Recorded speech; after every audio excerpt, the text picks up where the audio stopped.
لو كنت فاكر إن الفنادق مكان للراحة، فالمكان اللي هنتكلم عنه النهاردة هيغير رأيك تماما. فندق في قلب لوس أنجلوس شهد على 16 حالة انتحار وجرائم قتل بشعة، وكان سكن لأخطر القتلة المتسلسلين في التاريخ. والغموض وصل لقمته في 2013 مع لغز إليسا لام اللي حير المخابرات والعالم كله. النهاردة هنفتح ملف فندق سيسل ونشوف هل المكان ده ملعون ولا هو بوابة لشر حقيقي.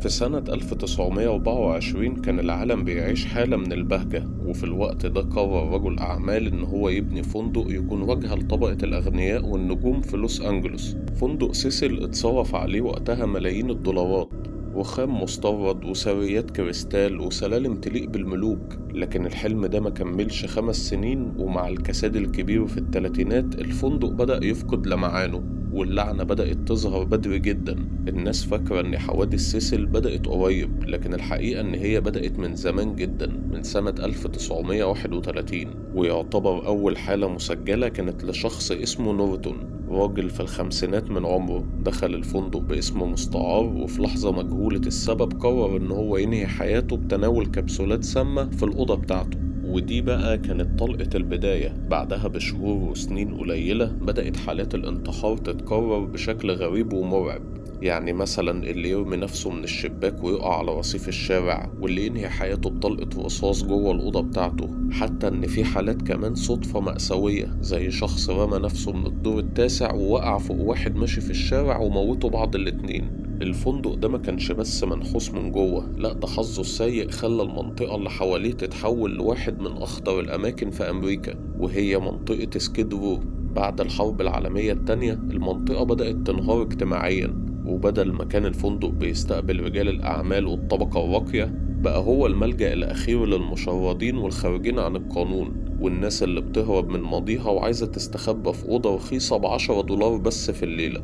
الفندق ده بقى عبارة عن جزيرة وسط بحر من الجريمة والفقر. لما تكون المنطقة اللي بره مليانة عصابات والمنطقة اللي جوه مليانة أوض رخيصة ومفيش عليها رقابة، بقى سيسل المكان المثالي لأي حد عايز يستخبى أو يعمل مصيبة ويخرج منها.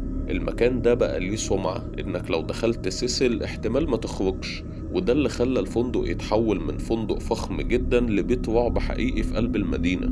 والغريب في الموضوع إن كل اللي انتحروا في البداية ما كانش بينهم رابط غير إنهم اختاروا نفس الحيطان ونفس الأوض عشان تكون نهايتهم، وكأن المبنى نفسه هو اللي بيوسوس ليهم. وفي التمانينات لوس أنجلوس كانت مرعوبة من واحد ملوش كتالوج، بيدخل البيوت من الشبابيك ويقتل ويسرق ويغتصب ويرسم علامات الشيطان، والناس مش عارفة هو مين ولا ساكن فين. الحقيقة بقى إن المعلم ده كان مقضيها في فندق سيسل، كان واخد أوضة في الدور ال14 وبيدفع إيجارها باليوم حوالي 14 دولار، وقاعد زي الباشا وسط الناس. بس في سؤال مهم هنا، هو ازاي كان بيدخل بدمه كده على هدومه ومحدش بيكلمه؟ وهو ده السؤال اللي يجنن. تخيل واحد لسه مخلص على حد او ضارب نار وهدومه كلها غرقانة دم، ويدخل من باب الفندق ويعدي على موظفين ويركب كمان الاسانسير ويطلع اوضته، ولا حد بيقوله انت فين ولا ايه اللي في لبسك ده. والسبب ببساطة إن فندق سيسل وقتها كان خرابة، المنطقة ضايعة. الفندق كان في قلب سكيد رو، يعني لو مشيت في الشارع وشفت واحد غرقان دم ده العادي، سواء بقى خناقة أو ضرب بسلاح أبيض أو حقنة مخدرات غلط. فمحدش من الموظفين كان قلبه جامد لدرجة إنه يوقف واحد شكله سوابق زي مثلا راميريز ويسأله عن هدومه. كانوا ماشيين هناك بسياسة أنا ماليش دعوة. الفندق كان بيستقبل أشكال ضالة، والموظفين كان كل همهم ياخدوا الكاش والوردية تخلص. وكان في قاعدة كده هناك مش مكتوبة بين الموظفين، ما تبصش في وش النزلاء عشان ما تتعبش. راميريز ده كان عنده ثبات انفعالي غريب. الناس بتحكي انه كان ممكن يقلع هدومه اللي مليانة دم في الممرات او يرميها في الزبالة ورا الفندق ويمشي بالملابس الداخلية بس لحد الأوضة بتاعته، ولو حد شافه كان بيبصله بصة تخوف، فالناس كانت بتكش وبتمشي.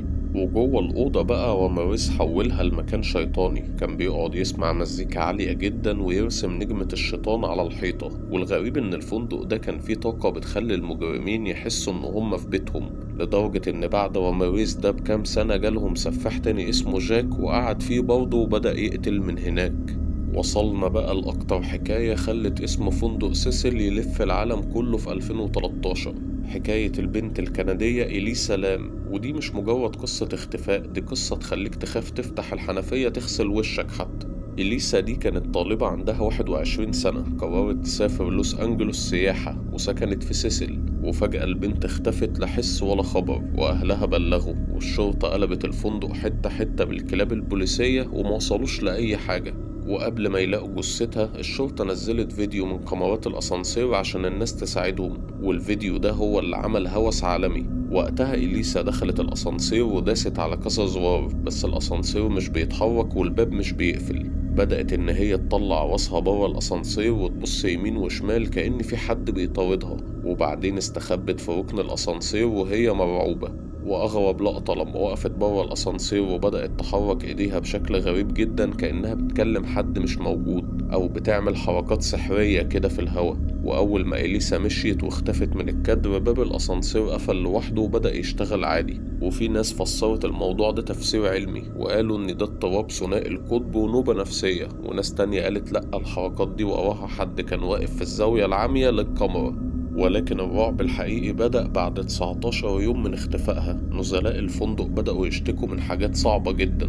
المية نازلة من الحنفية لونها اسود او غامق، وضغط المية كمان ضعيف جدا، والابشع ان طعم المية كان غريب جدا ومش مقبول. لما عامل الصيانة طلع يفتح خزان المية الكبير اللي فوق السطح عشان يشوف فيه ايه، كانت الصدمة انه لقى جثة إليسا لام عايمة جوه الخزان، وهي عريانة تماما وهدومها جنبها. ولحد النهاردة في أسئلة بتخلي الناس تتجنن. السطح كان عليه إنذار، يعني لو أي حد فتحه السرينة هتضرب في الفندق كله، والإنذار ملقطش وقتها أي حاجة. تاني حاجة، الغطا بتاع الخزان ده تقيل جدا ومحتاج كذا راجل عشان يشيلوه، فإزاي بنت لوحدها فتحته ونطت وقفلته على نفسها من بره؟ وللأسف وقتها النزلاء اكتشفوا إن هم كانوا بيستخدموا مية متحلل فيها جثة من أسبوعين، والقضية اتقفلت رسميا على إنها غرق عارض بسبب مرضها النفسي. ولكن لحد دلوقتي مفيش حد مقتنع بالكلام ده، والناس لسه بتربط بين اللي حصل لها وبين اللعنة القديمة للفندق. وبعيدا بقى عن القضايا الرسمية والتحقيقات، في عالم موازي جوه جدران فندق سيسل بيحكيه الناس اللي جربوا يناموا هناك لمدة ليلة واحدة بس، والشهادات دي هي اللي خلت الفندق يتصدر قوافل صيادي الأرواح في العالم.